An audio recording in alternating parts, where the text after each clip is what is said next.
Welcome to Hollis Homestead. Around here, homesteading doesn't look like endless acres or perfectly curated gardens. It's one busy acre, a whole lot of chaos, and learning the real work happens long before the harvest. Everybody loves the exciting parts, planting the flowers, filling the raised beds, dreaming about summer tomatoes, and overflowing baskets of produce. And honestly, I do too.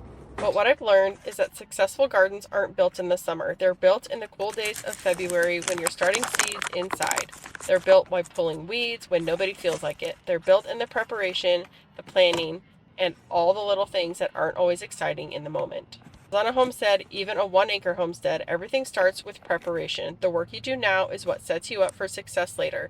And around here, we're learning to embrace all of it. The messy parts, the hard work, and the rewarding moments that come after. These seedlings you see me up potting here are some of my first successful seedlings I've ever had, and I've been gardening for probably close to 15 years. I finally realized I don't need anything fancy, just a few simple skills and a few simple tools to make this work. I don't normally do very good at seed starting, but I actually did pretty good this year. Almost all of these are tomatoes and peppers. There's a few, like that's a squash, butternut, probably a cucumber. Oh no, that's cantaloupe. And then down here I have a bunch of squashes and watermelons and peppers that I actually started and grew from seeds this year, which I'm pretty proud of. The nursery the other day, and I always like to save my nursery pots for the different stages when I do seedlings. So I find a place for these and I keep them because they're great for the next size up from the seed tray. But these peppers are getting a little big for those, so I'm gonna up pot those.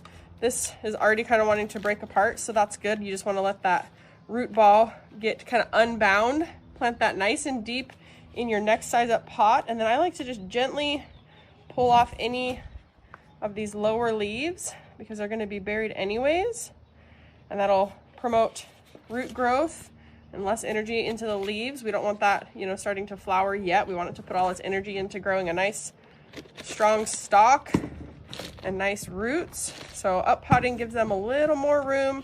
It's not quite time to plant out in the garden here.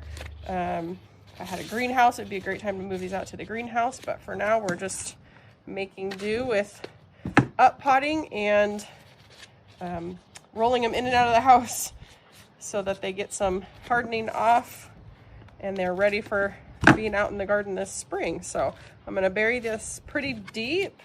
You don't want any of your leaves touching the dirt. So if they are, just gently pluck those off. Bury that nice and deep down there. I'm gonna pluck that leaf off. Now that's gonna have a little more room for some root development for the next couple weeks before we can actually get out there and plant. I don't care how good of a gardener you are or how good of a memory you have. Always, always, always label your plants. I do that simply with some painter's tape and a Sharpie pen, but be sure to label them in every stage so you don't forget what they are when it's time to plant. In our main garden, we leave some of it uncovered so that we can plant corn and onions directly into the ground. And you can see here, we are just manually making our hills for our corn seeds. Now, this was pretty weedy a week before, so we got out here, we weeded it, we tilled it up, and then we manually made those corn rows or mounds. You can see that I'm using a little pole to make little indentations for where all of my corn seeds are going to go. That helps me keep them spaced out evenly, and it saves my back a little bit. Initially, we will water this with a sprinkler until the corn seeds sprout, but the nice thing about these mounds, or corrugates, if you will, is we can flood irrigate them, and it seems to do really well for our area because we are so dry. The next thing we have is our small little orchard here. We've got two cherry trees, a Rainier cherry and a Bing cherry, and one is a year older than the other. I think the older one is going to be 4 years old this year, and then the other one is 3 years old because our initial tree didn't make it, but we are finally starting to see some fruit on our fruit trees. They are all dwarf trees, so that typically means they'll start putting on fruit about year 4. So we're really excited. This is year 4 for us, and we're seeing some apples. We've also added a few blueberry plants to the garden, and that's a little tricky in our area because they really like acidic soil. I initially planted one blueberry that my daughter asked for, and it is just not thriving, so I transplanted it up by these new blueberry plants. I gave it a nice dose of some sulfur and mulched the roots, so hopefully they will live. I got a little excited this year and got some stuff in the ground a little bit earlier than normal because it's been so stinking hot. But in typical Idaho weather, we've had a few cold snaps and some wind come through. So I haven't planted everything out yet, and what is, I have been just watching very closely and covering with buckets as needed.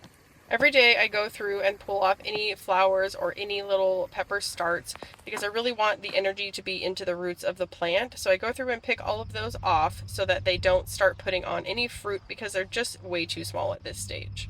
Because we use a weed fabric in our main garden for our sanity, we have to amend each hole as we start planting. So I like to dig a nice deep hole, and we'll amend each hole for what we're planting in that spot. And it just depends year by year. Some years we have to pull the plastic up and amend the whole garden. I also like to use a vinegar spray. You can see I get lots of weeds around my garden.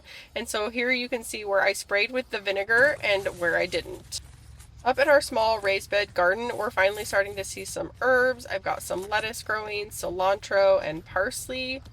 It's really exciting because those things can be harvested pretty early, so you're starting to see a return on your time and your investment pretty early in the spring, which is nice. This parsley actually reseeded itself from last year, which is always fun when something comes back that you weren't expecting, and is looking really nice. So I'm going to cut as much of this as I can and then take it inside and put it in the dehydrator. I'm also really excited about these boysenberry bushes this year. They have gone just absolutely crazy. I planted these last year. I started with 6 starts and only 3 took, thankfully, because I have a giant mound of boysenberries. And this is my mint garden. I just let this run wild on the ditch bank, and I've added 4 new varieties of mint this year. Luckily, I can just let these run wild out here on the ditch bank. And then we have our meat birds that we are raising to 7 weeks this year before we take those to the butcher, and they are doing really well. And this is Mr. Chuck, our steer. What do you think? You like parsley? One thing I've really been thinking a lot about lately is how disconnected most people have become from their food and from the skills that used to be just everyday life. Things like growing your own food, raising your own meat, preserving your own pantry, those skills just aren't as common anymore. Everybody gets into this lifestyle for different reasons. Some people want to save money, some people care about ingredients and where their food comes from. Some just want a little more convenience or security knowing they can provide for their family. But whatever your reason is, I think it's important to know that homesteading doesn't have to be this all or nothing lifestyle. You don't need a giant farm, you don't need animals right away, you don't need to know everything overnight. You can start with 1 raised bed, 1 tomato plant, 1 loaf of homemade bread, 1 skill at a time, because honestly, that's how most of us learn. It's not about doing everything perfectly, it's about slowly building skills over time and becoming a little more capable every season. And the truth is, a lot of these skills start becoming really valuable long before you ever have the perfect garden or overflowing pantry. Even just learning how to grow a few things teaches you patience, teaches you how much work goes into food, and it teaches you how to adapt when things don't go perfectly. Because honestly, something always goes wrong in the garden. Some years the weather fights you, some years the bugs win, some years life just gets busy and the weeds take over. But every season you learn something new. And I think that's one of the biggest reasons I love this lifestyle so much. It slows you down enough to appreciate the process, not just the end result. There's something really rewarding about walking outside and knowing how to grow food for your family, preserve it, cook it from scratch, and slowly build a life that feels a little more intentional. And the best part is you can start right where you're at. Thanks for joining me today. I hope you've seen a little bit of what you can grow on a 1-acre homestead with just a little bit of planning. You can grow a lot of food for your family. To show you what we're growing over this spring and summer and fall that feeds our family, as well as how we preserve it and what we do with it to keep it for the year. Canning and freeze drying, dehydrating, all of those fun ways that we grow this produce, of course, because we want to, save at the grocery store and know where our food comes from, but also how to preserve that so that we can avoid the grocery store in the winter months. So if you enjoy this video, like and subscribe, and I'll see you next time.